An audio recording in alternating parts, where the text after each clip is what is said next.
asalaamaaleykum wa rahmatullahi taala wa barakaatu. mbokk yi ñuy topp ci internet bi ak ci chaîne bi Serigne Djily TV rawatina ñu abonné ci man maa ngi leen di nuyu di leen ziara ku ci ne sa tur ak sa sant. tey nag dañ leen indil tegtal moo xam ne boroom kër gu ne war nga ko yor, jigéen ñi war nañ koo xam ndax day mel ne saa yu ne nga koy soxla te ñaare fa nga koy soxla danay bett. muy jigéen joo xam ne dafa toll ci diggante ba war a wasin ba war a am doom.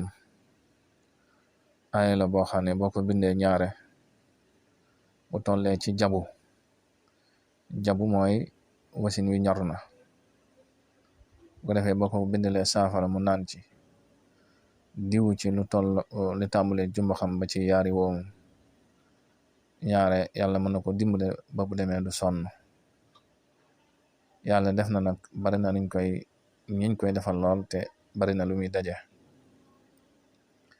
daanu nag dajut suuf, waaye bari na daal ñoo xam ne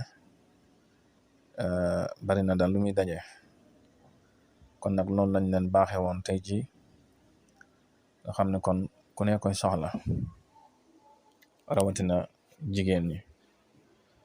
da ngay dem ci suratul kahfi aaya 28 bi fi suñ borom di wax ne wasbir nafsaka maa allazina yad'uuna rabbahum bilghadaati wal ashi ba ca wa kaana amruhu furuta.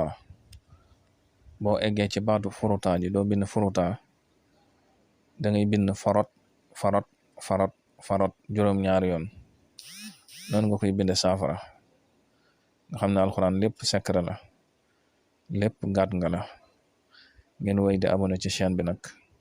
wassalaamu aleykum wa rahmatullahi wa barakatuh.